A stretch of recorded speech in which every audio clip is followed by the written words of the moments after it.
এবার আমরা নির্ণয় করব কোন রাশিতে কোন গ্রহ অবস্থান করলে সুউচ্চ হয় অর্থাৎ উচ্চস্থ হয়, আর কোন গ্রহ কোন রাশিতে অবস্থান করলে নিচস্থ হয়ে যায়, ক্ষমতা ক্ষীণ হয়ে যায়, খুব দুর্বল হয়ে যায় এবং তার অশুভ প্রভাব মানব জীবনের উপরে বর্তায়। আর গ্রহ যেখানে সুউচ্চে অবস্থান করে সেই গ্রহ সর্বত্রই ভালো ফল প্রদান করে। এবং সেই গ্রহের উচ্চস্থ নিচস্থের অবস্থানটা আমরা দেখে নেব একটু। আসুন,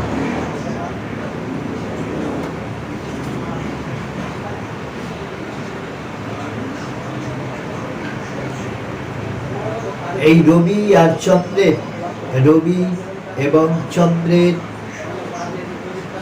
কখনো উঁচু নিচু হয় না। এরা সক্ষেত্রে সর্বদাই সর্বত্রই খুব ভালো ফল প্রদান করে। এদের সক্ষেত্র কোথায়, এরা কোন রাশির ঘরের মালিক এরা। চন্দ্র এই কর্কট রাশির মালিক, এই ঘরের মালিক চন্দ্র, এটাই তার সক্ষেত্র। এবং রবি সিংহ রাশির মালিক, এটাই তার সক্ষেত্র। এখানকার এই ঘরের মালিক হলো রবি, এই ঘরের লর্ড তথা অধিপতি।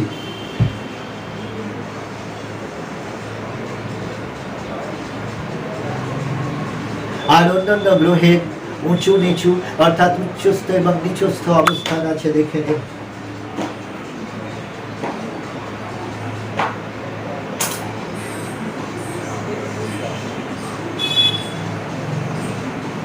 মঙ্গল কর্কট রাশিতে নিচস্থ হয়।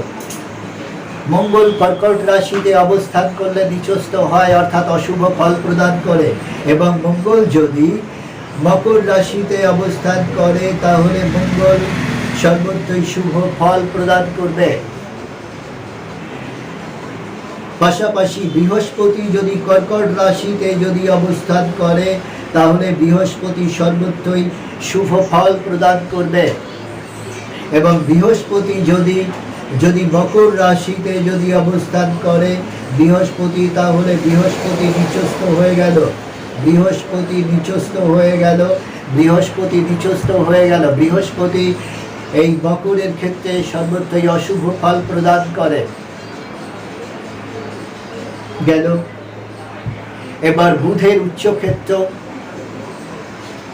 আর বুধের নিচ ক্ষেত্র আমরা নির্ণয় করব। বুধ উচ্চস্থ হয় স্বক্ষেত্রে অর্থাৎ কন্যা রাশির ক্ষেত্রে। বুধের আর একটা ক্ষেত্র আছে, সেটা হলো মিথুন, কিন্তু মিথুনে বুধ কিন্তু উচ্চস্থ নয়।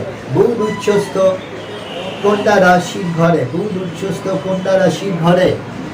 আর বুধ নিচস্থ হয়ে যায় অর্থাৎ বুধ এই কন্যা রাশিতে অবস্থান করলে সর্বত্রই শুভ ফল প্রদান করে এবং খুব ভালো ফল প্রদান করে। আর মিথুন রাশিতেও ভালো ফল প্রদান করে, তবে কন্যা রাশিতে যেহেতু উচ্চস্থ খুব ভালো ফল প্রদান করে। আর হলো মীন রাশিতে বুধ নিচস্থ হয়ে যায়, বুধ নিচস্থ হয়ে যায়। এই মীন রাশিতে বুধ থাকলে বুধ সর্বত্রই খারাপ ফল প্রদান করে। আমরা সাধারণ মানুষ কিভাবে আমরা এটা বুঝবো? বুধ কোথায় আছে, বৃহস্পতি কোথায় আছে, রবি শনি চন্দ্র মঙ্গল কোথায় আছে এবং কোথায় উঁচু নিচু আমরা কিভাবে বুঝবো? আমাদের প্রায় অধিকাংশ মানুষের কোনো না কোনো জ্যোতিষের কাছে যে আমাদের এই কুষ্টি বিচার ক্যালকুলেশন করা আছে, এই ছক আছে অর্থাৎ রাশি চক্র বা জাত চক্রের এই কুষ্টি বিচারের ছক আছে।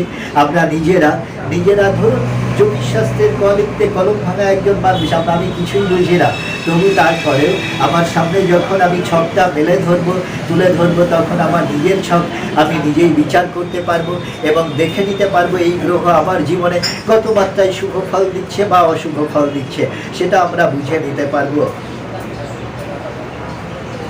এবার শুক্র উচ্চস্থ হয় মীন রাশিতে, শুক্র উচ্চস্থ হয় মীন রাশিতে। এই মীন রাশিতে যখন শুক্র থাকে, শুক্র উচ্চস্থ হয়, শুক্র খুব পাওয়ারফুল হয়, শুক্র খুব শুভ ফল প্রদান করে।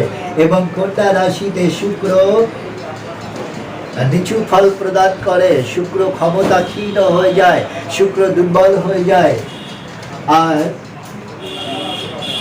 তুলা রাশিতে শনি উচ্চস্থ, তুলা রাশিতে শনি উচ্চস্থ আর রবি নিচস্থ, তুলা রাশিতে শনি উচ্চস্থ, রবি নিচস্থ। আর ঠিক তার উল্টো শনি নিচস্থ হয়ে যায়, মেষ রাশিতে শনি নিচস্থ হয়ে যায় এবং রবি উচ্চস্থ হয়ে যায়। মেষ রাশিতে শনি অবস্থান করলে অনেকটা খারাপ ফল প্রদান করে, অনেক বিপর্যয়, নার্ভের সমস্যা, তার অনেক ফ্রাস্ট্রেশন গ্রাস করে। আর রবি মেষের ঘরে সর্বত্রই সুউচ্চ, খুব ভালো ফল প্রদান করবে। তার ব্যক্তিত্ব, গাম্ভীর্য, তার অর্থ প্রতিপত্তি ভালো হওয়ার সম্ভাবনা অনেক অনেক বেশি। আর তুলার ক্ষেত্রে শনি উচ্চস্থ আর রবি নিচস্থ, তো গেল এক। এবার বৃশ্চিক রাশির ক্ষেত্রে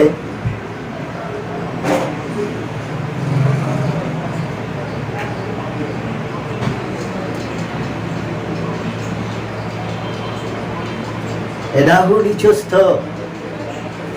আর মিথুন রাশির ক্ষেত্রে রাহু উচ্চস্থ। মিথুন রাশিতে রাহু থাকলে সর্বত্রই ভালো ফল প্রদান করে, খুব ভালো ফল দিয়ে থাকে। আর বৃশ্চিক রাশিতে রাহু নিচস্থ, বৃশ্চিক রাশিতে রাহু থাকলে সে অনেক এলোমেলো তার জীবন হয়, সে অনেক খামখেয়ালি চরিত্রের হয়, তার জীবনে অনেক অনেক ঝড় ওঠে এবং সে খুব উগ্র এবং সে খুব জেদি মানুষ হয়ে থাকে, তার একাধিক অ্যাক্সিডেন্ট হওয়ার সম্ভাবনা থাকে। তো আসুন, আর চন্দ্র নিচস্থ হয়ে যায়, চন্দ্র নিচস্থ হয়ে যায় ধনু রাশিতে, চন্দ্র নিচস্থ হয়ে যায়। আর বৃষ রাশিতে চন্দ্র উচ্চস্থ হয়ে যায়।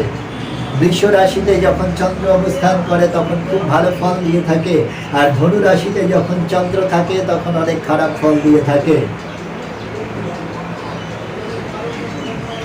এখানে কেতু নিচস্থ হয়ে যায়, না এখানে কেতু উচ্চস্থ হয়ে যায়, সরি, ধনু রাশিতে কেতু উচ্চস্থ হয় এবং বৃষ রাশিতে কেতু নিচস্থ হয়ে যায়। বৃষ রাশিতে কেতু থাকলে খুব খারাপ ফল দিয়ে থাকে এবং শুক্র কেতু যদি এক জায়গায় অবস্থান করে তাহলে তার স্কিন ডিজিজ হওয়ার সম্ভাবনা প্রবল।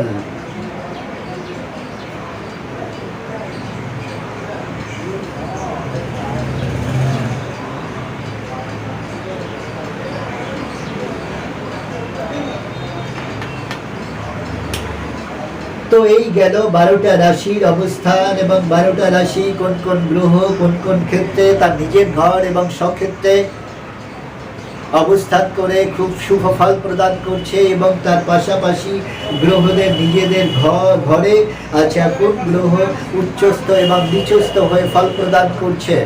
উচ্চস্থ অবস্থায় থাকলে গ্রহ সর্বত্রই শুভ ফল বা ভালো ফল প্রদান করে, এবং নিচু স্থানে অবস্থান করলে গ্রহ সর্বত্রই দুর্বল হয়ে যায় এবং বহু ক্ষেত্রে অশুভ ফল প্রদান করে থাকে।